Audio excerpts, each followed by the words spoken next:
The Wondrous Travels of Jugon Aflydat, a journey through Starfield. Log 4, Constellation.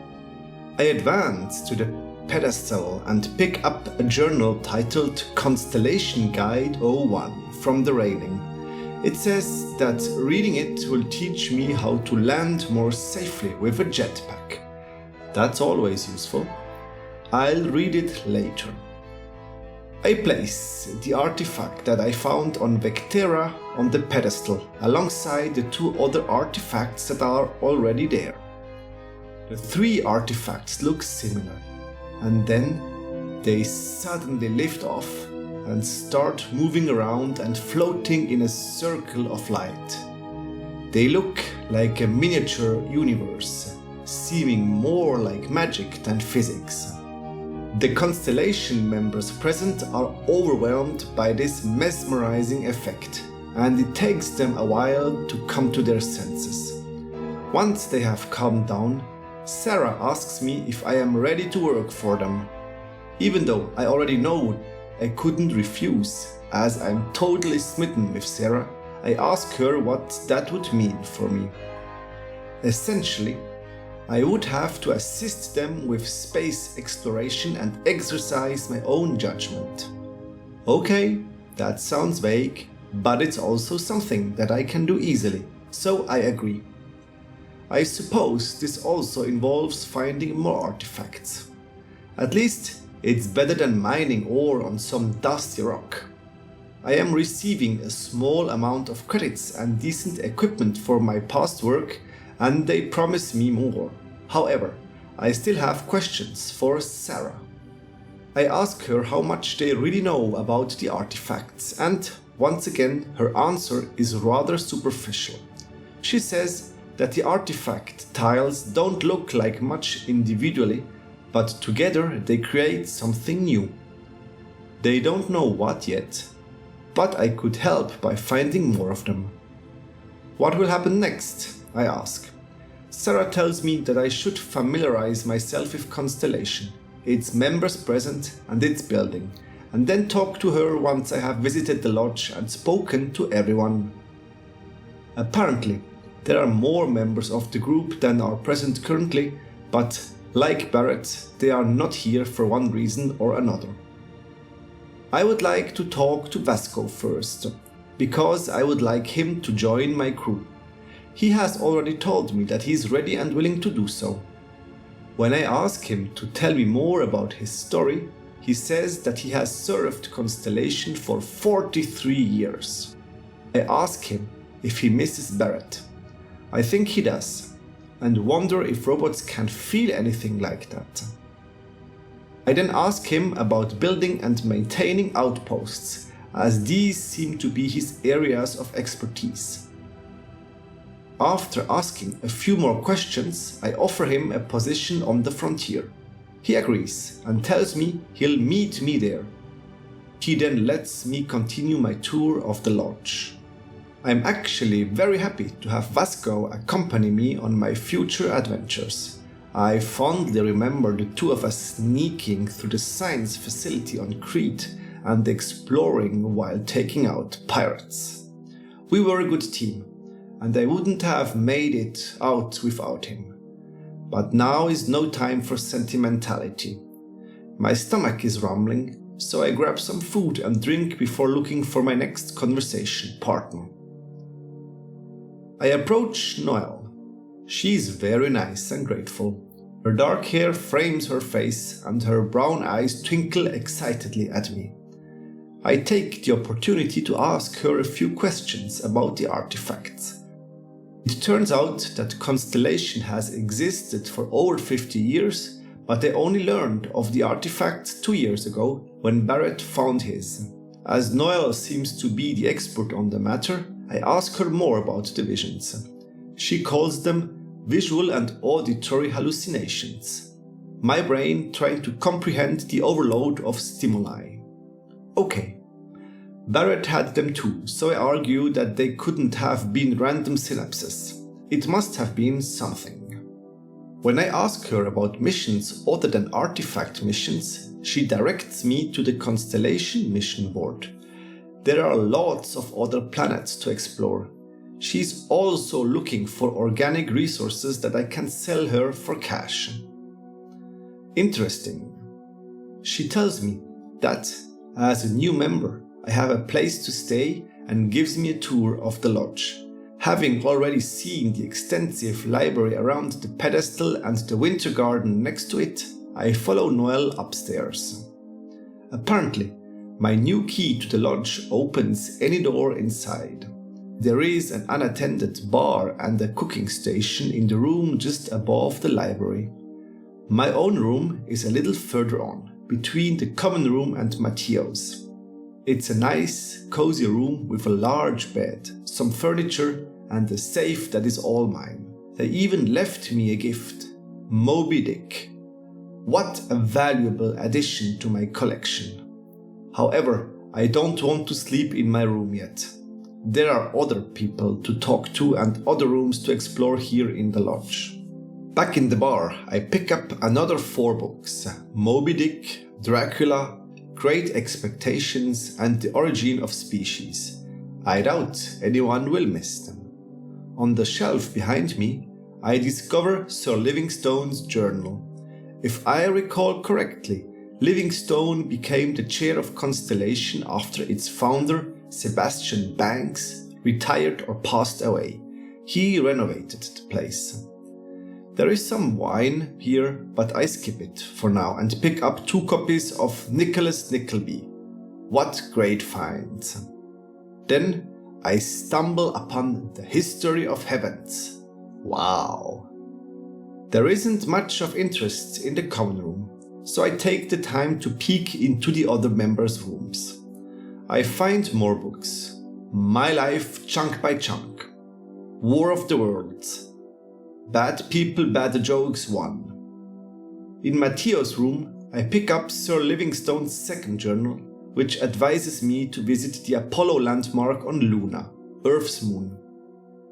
That's why I love reading. It always yields something unexpected.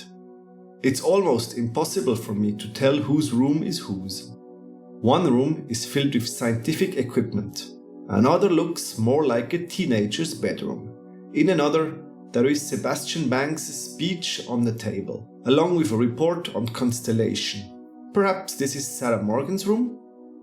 I read the report with great interest, as it states that the organization was almost dissolved following the death of its founder, Sebastian Banks, but was then saved by Chloe Bao, who also became the chair of the lodge. Fascinating. There's nobody else here, so I head downstairs again, because that's all the upper floor reveals. In the library, I see 2 more people I want to talk to. First, though, I pick up some more books. A Christmas Carol, The Pickwick Papers, Hard Times, and a few others that I already have. What a joy. Next, I talk to Matteo, a theological scholar by trade who is now an explorer like me, he says. He's a very friendly guy, too. I take the opportunity to ask him what motivated him to join Constellation. Interestingly, he had a run-in with the lodge's sponsor that prompted his decision to join Constellation. He is somehow jealous of my visions and can see some divine aspects in them. I'm sure it meant something. I ask if all the artifacts came out of caves, and he says that the second one was found in a cave on Kazal, but the first one was just lying around as a paperweight somewhere. Strangely, he doesn't say where. Last but not least is Walter Stroud, sitting on a sofa. He seems to fund Constellation, and he spends more and more time here instead of at his corporation. He apologizes for calling me a rock breaker earlier. I tell him that I have been called worse, but he was at that time more angry with Barrett than with me when he called me that. He starts again and welcomes me. He is the head of Stroud Eklund. I'm not sure what they do yet. I thank him and tell him I'm glad to be here. He tells me that I can use all the tools and equipment in the basement to build whatever I need. I then learn that his company manufactures shipping containers, and he tells me about some of the problems he has encountered with the successes of his modules. When I ask him about the vision again, he seems unsure. He asks if I have a history with these visions, and I tell him I don't. His role in Constellation is to be the wallet, as he says, so he uses his professional success to finance his personal projects, which is very useful. He has time because his company is successful, so he is hanging around here a lot. I thank him and head downstairs to look at the equipment Stroud mentioned and see if I can experiment with it. I accept the 4 missions on the Constellation mission board downstairs. The lack of time restrictions is a blessing. The board stands in an elaborate equipment room filled with workbenches and a research station, so I see what I can do. I unlock Medical Treatment 1, which allows me to create antibiotic paste and infused bandages. I then unlock Manufacturing 1, which allows me to construct simple fabricators, small warehouse modules, and inter-system cargo links at outposts. I'm on a roll today, as I also managed to get Robots 1. I can now craft a garden minibot, a sanitation minibot, and engineering robots at outposts. Next, I unlock Helmet Mods 1, meaning I can now craft helmet mods at spacesuit workbenches. Then I acquire Barrel Mods 1 and Optic and Laser Mods 1 for my weapons, and that's it. Conveniently, the room has storage for my resources, so I put everything in there and explore the basement a bit further. I pick up weapons, ammunition, food, and materials lying around and walk around. In a side room, I find the governor's first meeting agenda, which describes the first board meeting of Aquila's governor, Solomon Coe. It looks like a child's room, but I haven't met any children yet. There is a spacesuit locked behind a glass display case, but my lockpicking skills aren't good enough yet. Perhaps another time. The last door is actually a secret access point to the well, which I sometimes have to visit too. For now, though, I head back up to talk to Sarah. I find her asleep in her room. She looks so beautiful and peaceful that I could stare at her all night. After a while, I start to feel like a creep and realize that I haven't searched her room yet, so I move along on tiptoes and have a look around. Maybe I can get to know her a bit more. I pick up a book called Report the Clark Lewis, which is a report by Chloe Bao. I also pick up the Diary of Aya Mamasa, written by another former Constellation chair. It's about the Constellation members from back then, but the only name I recognize is Barrett. He's much older than I thought, if it's the same person. Since Sarah is now sleeping, I take a nap in my own room. After a small breakfast, I set off to find her, talk to her, and get things started. She wants to start work immediately. She looks at me with those piercing eyes, and she's always so bossy. I kinda like that. She could achieve wonders in the army, yet she still has this vulnerable, almost pensive look about her. She's such a complex character and so snappy. I think my heart is lost forever.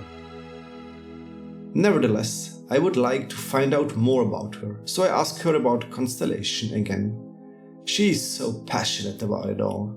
I have to admire her for it. She wants to uncover the secrets of the universe, and suddenly I'm on board, as long as I can uncover them with her. I think they keep Constellation shrouded in mystery for a reason, but I can't guess yet what it is. She doesn't know anything about the artifacts, but she's as passionate about them as the others are. She is a confusing person somehow, and I love it. She is passionate, takes charge, can be snippy and almost condescending at times, but is also kind and gentle. What a woman! I'm ready, I say, and the adventure goes on. We will work as detectives to find artifacts at first. Apparently, she has received a tip-off from the UC Vanguard. They are a volunteer force that help to defend the edges of the known UC galaxy. I have always wanted to be part of them as they sound much more fun than my old pilot unit. Her contact is in the recruitment office.